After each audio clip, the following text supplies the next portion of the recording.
নমস্কার সবাইকে, সঙ্গীতার স্বাদ খাওয়ানে সবাইকে স্বাগত। আজকে বাইরে দেখো ভালো পরিমাণে বৃষ্টি হচ্ছে, আর ফুলের ওপরে বৃষ্টিগুলো পড়ছে, দেখতে খুব সুন্দর লাগছে। তাই ভাবলাম ফুলটা দিয়ে ভিডিওটা স্টার্ট করা যাক।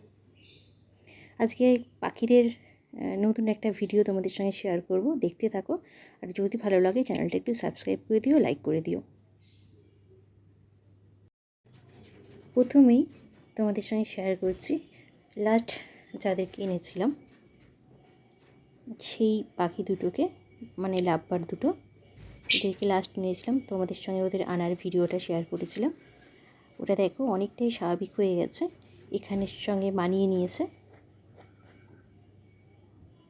খাওয়া দাওয়া ঠিকঠাক করছে, ওড়াউড়ি করছে, ডাকাডাকিও করছে। দুজনের মধ্যে খুব ভালো আন্ডারস্ট্যান্ডিং হয়ে গেছে।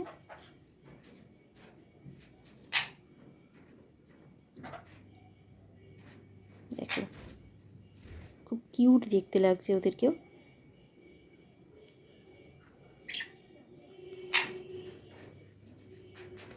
দেখতে থাকো, আরও তোমাদের সঙ্গে ওদের আপডেট শেয়ার করব, পাশে থেকো একটু। ঘরের পাখির সাথে সাথে দেখো বারান্দায় একটা ঘুঘু পাখি এসে বাসা বানিয়ে বসে আছে ডিম পারবে বলে। সারাদিন বসে আছে, আমার দেখে খুব খারাপ লাগছিলো, তাই জন্য আমি খাবার দিচ্ছিলাম, আর ওকে দেখাচ্ছিলাম এটা খাবার, যেন বুঝতে পারে খাবার দেওয়া হয়েছে, তাই জন্য দেখাচ্ছিলাম এটা খাবার। অনেকে হয়তো বলবে ঘুঘু পাখি বাড়িতে বাসা বাঁধা ভালো না, কিন্তু আমার মনে হয় ওদেরও একটা প্রাণী, ওদের প্রাণ আছে, ওরা জায়গাটা সেফ মনে করেছে, তাই জন্য ওরা এখানে মানে ডিম পাড়তে এসছে, একটা জীবনের জন্ম দিতে এসছে। তাই আমার মতো ওদের তাড়ানো উচিত না, আমি তাই জন্য তাড়াইনি। খাবারে জলটাও দেখিয়ে দিচ্ছি, যেখানে জল আছে আমি দিয়েছি আমার যতটা সাধ্য। আমার পাখির যে খাবারগুলো আছে ওরা যা খায় সেটাই ওকে দিয়েছি আমি। ওকে কি সুন্দর বসে আছে,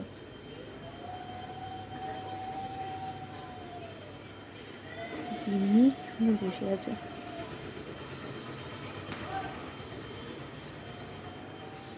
ডিমের জন্য ওরা কাউকে ভয় পায় না। মা হয়তো একেই বলে যে নিজের প্রাণের মায়া করে না। দেখো এখন উড়ে গেছে, একটা ডিম পেড়েছে, উড়ে গেছে, খাবার হয়তো খেতে গেছে, কিংবা ওরা অল্টারনেট করে না আসে, কোনো সময় মেলটা আসে, কোনো সময় ফিমেলটা আসে। এটা দেখো পরের দিন দুটো ডিম পেড়েছে, কি সুন্দর চকচকে দুটো ডিম পেড়েছে। ওদের জন্য আমি গাছটাতেও জল দিতে পারছি না ঠিকঠাক, কারণ ডিমগুলো তাহলে ভিজে যাবে। খুব ভালো লাগছে, মানে বাইরের পাখি আমার বারান্দায় এসে এরকমভাবে ডিম পেড়েছে, তা দিচ্ছে, দেখতে খুব ভালো লাগছে। তোমাদের সঙ্গে শেয়ার করবো পরে কি হয়। এর আগের একটা ভিডিওতে তোমাদের সঙ্গে শেয়ার করেছিলাম আমার পাইনঅ্যাপেল দুটোকে বক্স দিয়েছিলাম।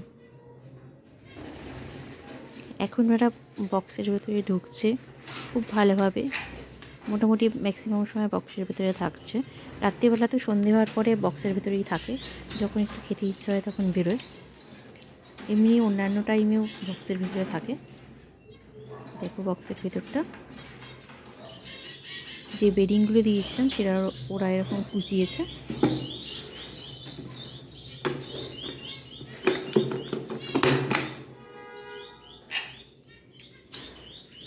খুব বদমাশ ওরা।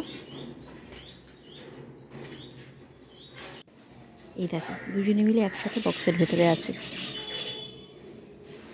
আশা করছি তোমাদের প্রার্থনা আর ভালোবাসায় খুব তাড়াতাড়ি একটা ভালো কোনো খবর তোমাদের দেব। তোমরা একটু প্রার্থনা করো ওদের জন্য, ওরা যেন খুব তাড়াতাড়ি ডিম দেয়, নতুন নতুন যেন বেশ কটা বাচ্চা দেখাতে পারি তোমাদেরকে। কি কিউট লাগছে দেখো, ফুলে আছে ভেতরে ঢুকে।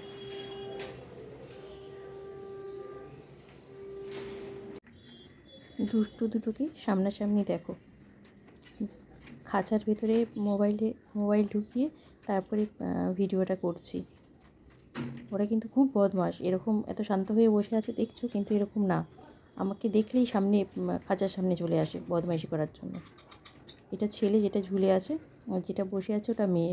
এর মধ্যে মেয়েটা রেড ফ্যাক্টর পাইনঅ্যাপেল কুল, মানে লাল ভাবটা বেশি, আর ছেলেটা নর্মাল পাইনঅ্যাপেল কুল।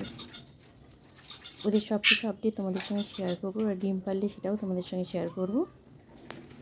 শুধু তোমাদের কাছে একটাই রিকোয়েস্ট, আমার পাশে থেকেও, চ্যানেলটা খুব ছোট, একটু সাবস্ক্রাইব করো, লাইক করো। আজকের জন্য ভিডিওটা এখানেই শেষ করব, আবার নেক্সট ভিডিও নিয়ে তোমাদের সামনে চলে আসবো। ততক্ষণের জন্য সবাইকে বাই।